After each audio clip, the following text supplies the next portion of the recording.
le Kamouraska vous accueille avec sa signature paysagère qui lui est propre. Entre tradition et modernité, c'est un lieu de vie passionnant et des gens dynamiques. Les municipalités du Kamouraska se répartissent le long du littoral jusqu'au plateau appalachien du Haut-Pays. Au Kamouraska, on y retrouve une agriculture prospère, un milieu entrepreneurial, institutionnel et éducationnel stimulant. Le Kamouraska saura vous séduire et vous en mettre plein la vue. Cette semaine à l'émission, on parle de gourmandise. Je crois que moi et Simon, on est pas mal contents de parler de gourmandise cette semaine, n'est-ce pas, Simon? Mais calme-toi, calme-toi. On va se bourrer la panse un peu plus tard. Alors, on vous propose les gourmandises d'Olivier, les petits bonheurs de Marguerite, la maison de la prune. Mais pour commencer, il est tôt, le soleil vient à peine de se lever. Nous allons à la boulangerie Némine. J'étais venu en touriste, mais je n'avais pas calculé le risque, celui de tomber en amour. Oh, Kamour, amour, amour, Kamouraska. Oh, Kamour, amour, amour, Kamouraska.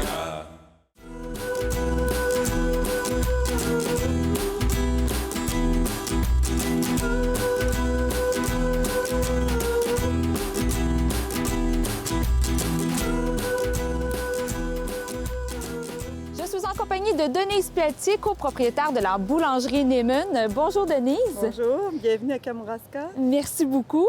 La boulangerie Némine a fêté son 20e anniversaire l'année passée. Oui, c'est bien ça, déjà. Déjà. Mais comment a débuté cette belle aventure? Bien, au départ, moi, je suis artiste peintre et j'étais venue à Kamouraska. Moi, je suis native de Saint-Pascal. Et j'avais toujours... oui, c'est ça, mes racines étaient ici, donc j'avais un désir de revenir en région. Puis quand j'ai trouvé la maison, bien, j'ai commencé à peindre, à vouloir installer mon atelier ici. Mais comme les années ont été difficiles avec les galeries d'art et tout, donc j'ai commencé un gîte pour artistes. Et puis j'ai fait ça 1 an.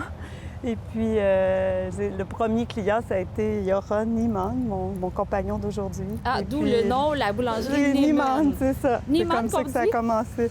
Oui, Niemann, ça veut dire personne, nobody, en fait. C'est un nom de famille comme Paul Personne ou Paul Pelletier. D'accord. Oui. Et c'est allemand? Oui, c'est ça. Ça vient de l'ouest de l'Allemagne. Lui, il vient de Hagen. Et puis, il venait en vacances ici, mais pour travailler aussi, il a travaillé dans une boulangerie au nord de Montréal. Puis, il avait décidé de venir dans le bas du fleuve en vélo. C'est comme ça qu'on s'est rencontrés. Alors, Et c'est grâce à l'amour que vous avez décidé de partir une boulangerie avec votre conjoint. Bien, aussi la survie, parce que c'est un gros bateau à soutenir toute seule. Puis donc, je pouvais pas... J'avais ma fille aussi, Perle, qui a travaillé les premières années pendant presque 16 ans ici. Alors, ça a été tout un développement quand même assez à long terme. Fait que d'année en année, on a toujours amélioré l'équipement et puis ça a augmenté chaque année aussi. La demande a augmenté. Les comme produits, j'imagine, oui, aussi. c'est ça. C'est toute une effervescence qui s'est faite avec les années dans l'alimentation au Québec. Donc, c'est sûr que tout ça a aidé au succès de notre entreprise. Et la boulangerie occupe une petite partie quand même de la maison. Presque la moitié. Presque la moitié? Parce que dans la pâtisserie se fait au sous-sol. Ah, d'accord. Et tous nos grains sont moulus aussi ici, un moulin à farine sur pierre. Donc, à chaque jour, le moulin fonctionne pour le blé multigrain. C'est notre spécialité. Nous, on fait vraiment des pains santé nourrissants. Donc, c'est toujours les grains qu'on s'approvisionne en région. Chez Samuel Lavoie, la ferme Racou. La farine. Oui, à Saint-Germain. Oui. Donc, on essaie le plus possible d'avoir des gens de la région qui nous approvisionnent pour fabriquer nos produits. Mais justement, vous parlez de vos produits. Quels sont vos produits qu'on retrouve ici? Bien, comme je disais, c'est plus des pains santé au levain. Le levain, c'est comme une levure naturelle que le blé fermente et puis ça devient comme un préservatif naturel. Et même, c'est bon pour les intestins et tout. Là, c'est quand même c'est comme une bactérie utile pour l'organisme. Et puis, c'est ça, on fait plus des pains de seigle, de blé intégral, d'épeautre aussi pour ceux qui sont intolérants au blé. On fait quinoa, épeautre et quinoa, qui est très populaire. Au début, il était moins populaire, mais maintenant, tout le monde en veut. Tout le monde en veut. Et puis, c'est ça, d'année en année, on ajoute des produits. Puis, au départ, c'est toujours un peu mitigé. Puis après, on essaie. Oui, c'est ça. On essaie de voir si les gens apprécient. Oui. Vous avez aussi des croissants, des chocolatines. Oui, les viennoiseries qui ont beaucoup de succès l'été, c'est sûr, parce que les gens recherchent une petite gâterie sur la route. Et puis, même le local aussi. On a quand même une belle clientèle locale et touristique aussi. C'est sûr qu'il faut soigner les deux, comme on dit. Et quand vous faites la fabrication de, par exemple, vos pains, est-ce que vous avez une méthode particulière que vous utilisez ici? Oui, bien c'est sans gras, sans sucre. Alors, il n'y a jamais de préservatif ou d'additifs alimentaires. Tout est naturel. Donc, ça nous distingue vraiment des grosses industries, là. Est-ce que vous avez un produit vedette ici? Quelque chose que tout le monde veut là, et que vous avez de la misère à remplir les étagères? Mais c'est vraiment le Stritzel qui nous a fait Stritzel aux fruits de la région, comme on suit les petits fruits, soit les fraises, la rhubarbe. Maintenant, c'est la corne d'abondance qu'on suit. Après, c'est le Stritzel avec les bleuets ou les fraises ou les framboises. Il y a toujours les fruits, les prunes à l'automne. Donc, il y a tout un... Nous, on essaie de suivre les saisons plutôt que de s'approvisionner hors circuit d'ici. En terminant, j'ai vu quelque chose sur le site Internet.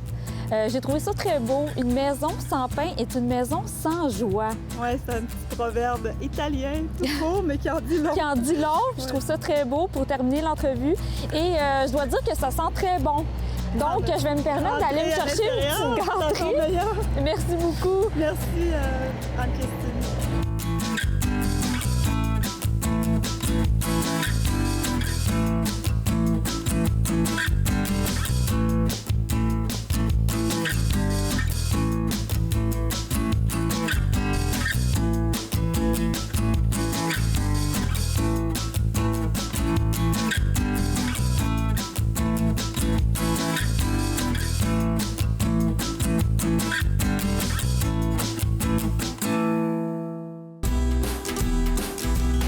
Amour, amour, amour, Kamouraska.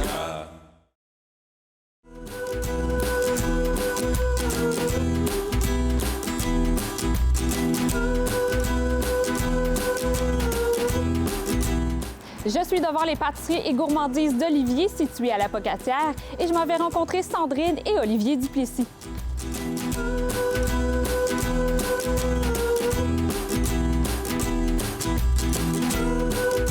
Bonjour Sandrine! Bonjour! Enchantée! Merci d'être venue chez Pâtisserie et Gourmandises d'Olivier. Bien, merci beaucoup, ça sent très bon ici. Oui, on essaye. Les gourmandises d'Olivier, ça le dit, les gourmandises, on pense à pâtisserie, petite douceur, chocolat, dessert, péché mignon. C'est tout à fait ça, en fait, vous avez vu juste. Nous, on fait de la pâtisserie, de la viennoiserie, mais aussi du pain qui arrive un petit peu plus tard dans la journée. On a vraiment tout le volet sucré à notre actif, des glacés sorbets, des chocolats, des bonbons de chocolat, des tablettes de chocolat, des moulages en chocolat. On a vraiment une large palette de produits sucrés parce qu'on a la chance d'avoir un chef qui est pâtissier, chocolatier, glacier et traiteur. Mais là, vous avez passé quand même assez rapidement sur vos crèmes glacées, mais vous avez quand même quelque chose d'assez unique ici, là. En fait, on a une spécificité ici, c'est que nous travaillons les produits de niche. On a cherché à développer des produits qu'on ne trouverait pas ailleurs. Et aussi, on a une telle grande richesse ici de produits, de production artisanale et de petits cueilleurs qu'on s'est dit autant intégrer le produit de leur cueillette dans nos sorbets. Et on a aussi élaboré une crème glacée unique au Canada. Ça, c'est vraiment un produit de spécificité. Elle est faite à base de lait de brebis. On a trouvé, après maintes reprises, on s'est vraiment battu pour trouver du lait de brebis. Il fallait qu'il soit pasteurisé et reconnu par l'Agence canadienne et l'inspection des aliments du Canada. Donc on a fini par trouver. Donc le lait de brebis nous arrive pas du Kamouraska, mais par contre il est transformé au Kamouraska. Et ça, c'est pour nous, c'était quelque chose auquel on tenait. Et les gourmandises d'Olivier, il ne faut pas passer à côté non plus des macarons. On a 19 saveurs, c'est pareil. On a voulu introduire des produits. Vous savez, le Kamouraska, c'est petit. Les gens se connaissent, mais on voulait aussi leur apporter quelque chose de nouveau. Au départ, quand on a commencé avec les macarons, il a fallu expliquer aux gens ce que c'était. Ça ressemble, il y a un produit québécois qui s'appelle le macaron, mais qui n'est pas comme le macaron parisien que nous on fait. Donc, on a introduit, par exemple, des gelées de ces petits fruits-là dans nos macarons, comme garniture. On a aussi, on travaille beaucoup avec des entreprises bas-laurentiennes, comme les Jardins de Métis. On a la chance d'avoir cette entreprise-là qui est cliente chez nous et qui, elle aussi, fait pousser des plantes extraordinaires. On a créé un macaron lime basilic qui est fait avec le basilic des Jardins de Métis, qu'on leur a fait pour eux en exclusivité. Et en fait, le succès a été tel que tout le monde voulait ce macaron-là. Donc, on l'a intégré dans notre carte. Et c'est vrai que c'est un gros vendeur chez nous, le macaron. Et vous offrez aussi des ateliers de cuisine ici les fins de semaine. Alors en fait, c'est plutôt, oui, tout à fait, c'est des ateliers de pâtisserie plutôt parce que c'est plus notre domaine. Oui. Les gens ont voulu, évidemment, avec le succès grandissant des macarons, ont voulu apprendre à les faire, ce qui ne nous pose aucun problème parce qu'Olivier est toujours à même il a toujours envie de transmettre son savoir-faire. Donc, on s'est dit pourquoi pas organiser des ateliers. J'ai la chance d'aller faire une petite recette avec Olivier. Oui. En terminant, est-ce que vous pouvez nous parler un peu du chef? Alors, Olivier, il a à son actif travaillé dans de grandes maisons parisiennes. Ensuite, il a créé son entreprise au cœur de Paris. Il a quand même été travailler à l'étranger pour se faire la main dans des grandes maisons et aussi au Brésil, à Londres. Il a vraiment voyagé un petit peu baroudé avant de décider de s'installer au Québec. C'est quelqu'un de très méthodique. Il aime les choses bien faites.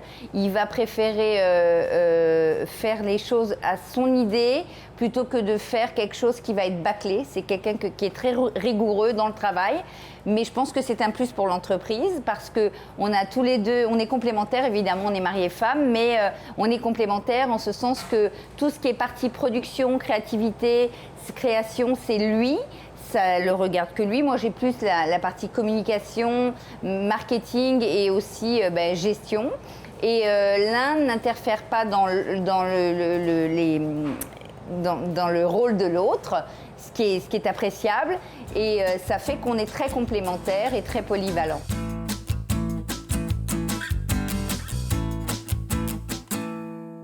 Alors pour faire les madeleines, il nous faut des ingrédients, de la farine, du sucre, des œufs, du beurre, la poudre à pâte et du lait. Et bon, un petit arôme, nous on utilise la fleur d'oranger. Ah d'accord. C'est unique dans votre genre ou... Non, mais je trouve ça un parfum léger et agréable pour la madeleine. Pour la madeleine. Oui. On va mettre les œufs dans un cul de poule. Avec le sucre. Il y en a quand même beaucoup, hein, des œufs. Oui, là, on fait beaucoup de madeleine. Oui. Alors, en faites pas 2, 3, là. Non, les œufs et le sucre, on va les blanchir. Ça veut dire qu'on les mélange énergiquement.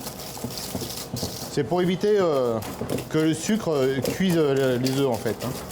Je vais ajouter ma poudre à pâte dans la farine. Je vais les mélanger. On mélange toujours la poudre à pâte à la farine. Hein. Oui, c'est fantastique. Mais pas le sucre.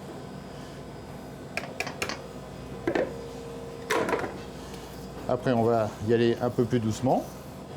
Maintenant, il me reste à ajouter mon beurre et mon lait. D'accord. Alors, on mélange tout doucement, parce que sinon, ça va éclabousser partout. Voilà, ma pâte est bien lisse. Oui. Hein? Elle est belle. Je vais aromatiser. On va faire semblant que je travaille un peu. Tiens, vas-y, tourne. On va ajouter la fleur d'oranger. Regarde Simon, ce que j'ai préparé pour toi. Ah, Simon, il va se régaler. Ah, c'est vraiment à l'œil. Au goût. Ouais, voilà. Voilà, maintenant, on va mettre ça dans des moules. C'est pas compliqué. Que mon apprenti est en train de chemiser, comme on dit. Alors le chemisage, c'est qu'on prend un moule, on met du beurre dedans, après on ajoute de la farine. C'est pour que la madeleine se décolle impeccable, quoi. Alors pour m'aider à mouler mes madeleines, je me sers d'un ustensile qui est une poche et une douille. Oui. Hein? Et hop, je vais garnir mes moules. Alors idéalement, l'appareil à madeleine se fait la veille ou quelques heures à l'avance. OK. Ce qui permet à la levure de commencer à travailler dans l'appareil et d'avoir la belle bosse. Là, on va voir ce que ça donne. Voilà, mes madeleines sont garnies.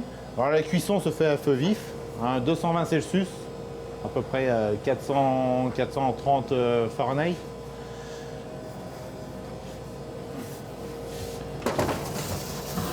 Et on met au four et on attend que ça se passe. Et combien de temps environ? 10 minutes. 10 minutes? Oui, 10 minutes. La cuisson est assez rapide. Hein. Okay. Allez, on sort les madeleines du four.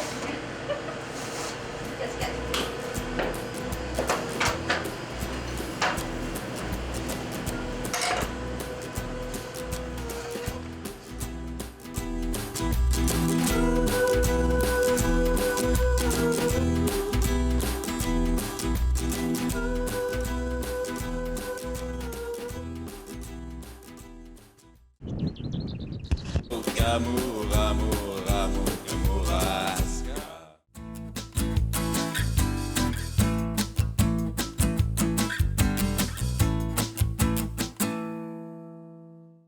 Toujours dans le thème des gourmandises, je suis devant les petits bonheurs de Marguerite où je m'en vais rejoindre la propriétaire, Sonia Lapointe.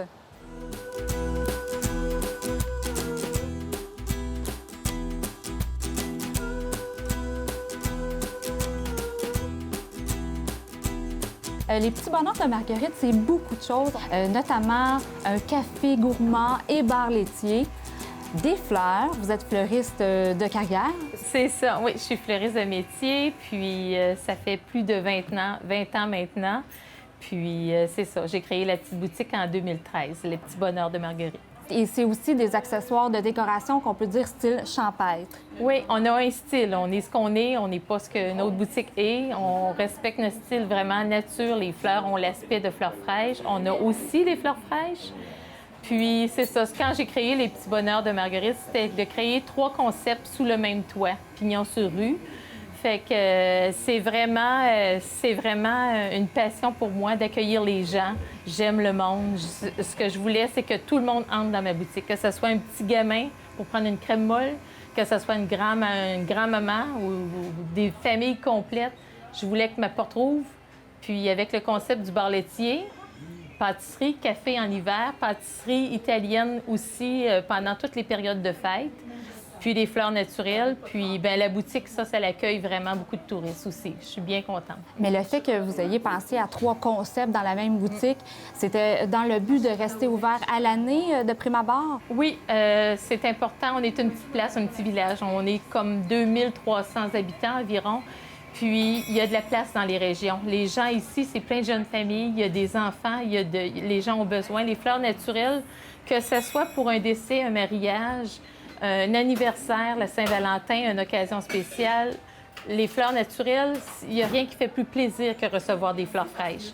Ça développe chez les gens un plaisir inexplicable, selon moi. Là. Ça fait, même si on sait qu'ils vont faner, les fleurs fraîches... C'est toujours beau à recevoir quand même. C'est toujours beau, oui, oui. Et le bar laitier aussi manquait un peu dans la région. On devait quand même se rendre un peu plus loin pour avoir notre petite crème glacée. Donc, c'est très apprécié pour les gens qui habitent à Saint-Alexandre de se procurer leur cornet de crème glacée ici. Là.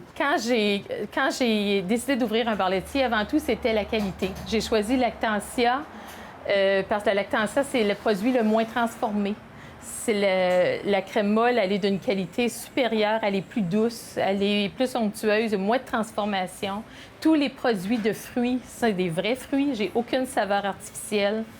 On aime offrir de la qualité, puis la publicité se fait facilement, ça se fait de bouche à oreille, puis Je suis vraiment satisfaite. Et vous faites aussi des pâtisseries, quelques sortes de pâtisseries. Qu'est-ce que vous faites? Je vous dirais que l'hiver, passant de l'automne à aller au printemps, je fais les muffins à tous les jours. Ça, c'est comme vraiment très, très populaire. Les gens passent et on a un rituel. J'arrête de les faire quand le bar laitier commence parce que ça en fait comme trop. Puis ensuite de ça, j'ai tous les produits d'Italie. C'est vraiment les panettone, les gâteaux vraiment italiens qui viennent directement de là-bas. Puis j'ai les produits qui sont les desserts de Martin, qu'ils appellent. C'est des produits qui sont pratiquement sans gluten ou qui en contiennent pratiquement pas. Puis j'en ai aussi qui en contiennent pas du tout. J'ai beaucoup de produits sans arachides. J'ai les cornets sans gluten pour les gens qui sont allergiques aussi. Et on peut pas passer à côté de votre succulent café. Bien, il n'est pas d'ici, il est d'Italie, mais quand même, juste parce qu'on en parle, je vais y goûter parce que vous m'avez fait un café, puis je sais qu'il est très, très bon. Le café Michel Adoro est dans les 10 meilleurs cafés au monde. Vous pouvez vérifier sur... j'en croyais pas mes yeux, mais il a été classé. C'est un des 10 meilleurs cafés au monde. Fait que à Saint-Alexandre, on l'a.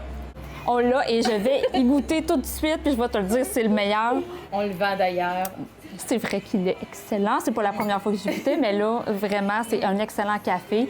Et les petits bonheurs de Marguerite, pourquoi les petits bonheurs de Marguerite? Marguerite, c'est le nom de ma mère. Puis les petits, pourquoi j'ai utilisé petits, c'est qu'ici, on retrouve beaucoup de choses à petit prix. Il y a des bouquets quand même qui dépassent les 100 $, c'est certain, mais la majorité, je vous dirais plus que 50 de la boutique, sont à 20 $ et moins. Fait que c'est des petits bonheurs qu'on peut se faire plaisir tout le temps. Puis Marguerite, ben c'est ma mère. Puis selon moi, je suis ce que je suis à cause d'elle. Et c'est en terminant, c'est quoi, vous, vos petits bonheurs? Mes petits bonheurs, moi, je vous dirais, c'est de voir rentrer les enfants ici, là, puis qui me disent, j'ai été sage, j'ai tout mangé, mon dîner, j'ai le droit à la crème molle. Ça, c'est des petits bonheurs de voir les enfants avec leurs grands yeux à côté au comptoir du bar laitier. Puis ça, c'est wow, c'est wow.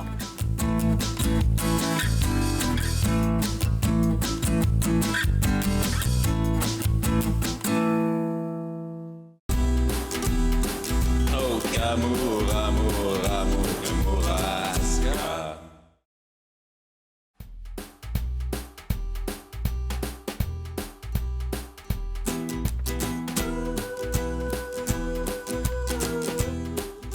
Alors, je suis en compagnie de la copropriétaire de la Maison de la Prune, Marie Deblois. Bonjour, Marie. Bonjour. Merci de m'inviter dans ta cuisine. Tout à l'heure, on va faire une recette ensemble. Mais tout d'abord, j'aimerais savoir comment tu es tombée en amour avec la prune. Bien, écoutez, on est arrivé il y a 40 ans avec nos enfants. Et d'abord, on ne savait pas du tout que la prune poussait au Québec. Et par hasard, tout à coup, on a commencé à nettoyer derrière la maison. On a trouvé un verger de prunes. Et on est tombé en amour. On a découvert que c'était la prune de Damas. Il y avait à peu près combien de pruniers? Il y avait à peu près 100 pruniers. 100 pruniers? Oui, mais on a découvert aussi qu'à l'époque, quand la maison a été construite avec le marchand, il y avait 1000 pruniers. Et il ne restait que 100 pruniers. Alors on s'est dit, il ne faut pas laisser aller, il faut redécouvrir ce fruit qui est très important pour la région. Et c'est ce qu'on a voulu faire. Et puis, on est tombé en amour. C'est devenu une passion avec nos enfants. Tranquillement, on a commencé à déraciner, transplanter. Et quelle sorte de prune on retrouve ici? Vous avez deux sortes. Oui, la prune de Damas pourpre et puis la Damas jaune. Et c'est une variété très ancienne qui a été apportée par les Européens au Québec. 1620 par Champlain et les Récollets. Et on dit le fruit a suivi le peuplement. Alors, l'île d'Orléans, l'île aux Coudes, partout dans Charlevoix, ici, sur la côte du Sud. Vous avez parlé de 1000 pruniers, donc on peut parler quand même d'un domaine ici. Là, c'est quand même une grande terre que vous avez, plusieurs bâtiments. Oui, oui, oui.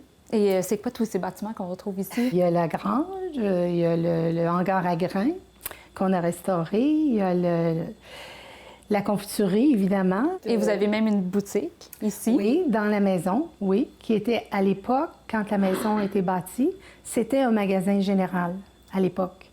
Et comme il y a eu plusieurs occupants par la suite, c'est devenu une cuisine d'été. Et nous, quand on a acheté, on a redécouvert tranquillement que c'était un magasin. Et depuis 92, on a décidé de restaurer la pièce et de vendre dans le magasin. Beaucoup de produits transformés. Oui. Qu'est-ce qu'on retrouve comme produit? On peut retrouver les 2 confitures de prunes jaunes, de prunes bleues, les gelées, les sirops de prunes, les vinaigres de prunes, les sauces aux prunes aussi, les pâtes de fruits aux prunes. Mais il y a aussi un produit qui est particulier, c'est la prune en sirop. Le fruit entier, c'est comme une pêche en conserve. Et ça, c'est stérilisé et c'est ce qui est le plus près du fruit. Et vous offrez même des visites guidées le dimanche. Oui. Qu'est-ce que vous faites visiter? Écoutez, c'est l'ensemble qu'on fait visiter aussi. Aussi, on a un centre d'interprétation qui est dans le hangar à grains. Et on fait visiter, on emmène les gens jusqu'en haut, au caveau à légumes. Et on amène les gens dans les vergers aussi. Et ça dure à peu près 1h30. Mais c'est toujours sur réservation à 10h30, la visite. Donc, on va faire une recette ensemble. Qu'est-ce qu'on fait? On va faire une confiture de prunes, de Damas, évidemment. Moi, je suis choisie.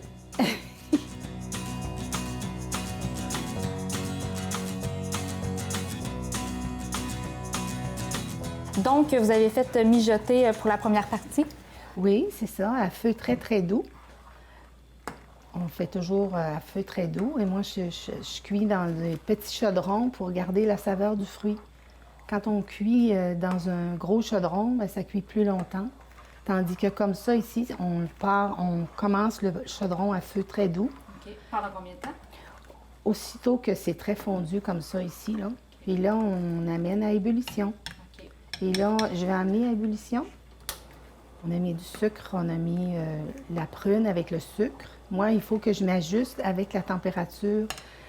Si on a beaucoup d'eau, le fruit va être il va avoir un petit peu plus d'eau. Alors, il faut s'ajuster. Il faut que je m'ajuste presque à chaque jour durant la récolte. OK.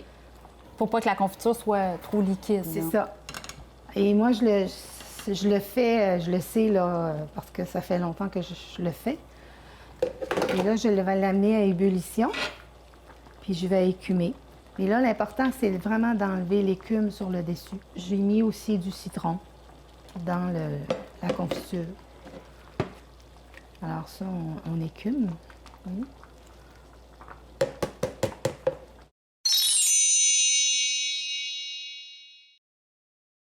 Donc, l'étape suivante, on met la confiture dans les pots. Oui, on est prêt à empoter. La confiture est assez onctueuse. Très belle. Très belle. Belle couleur. Belle couleur.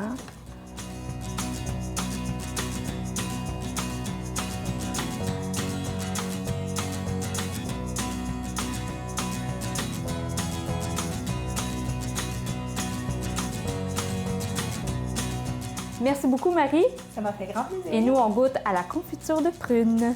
Allons-y. Allons-y.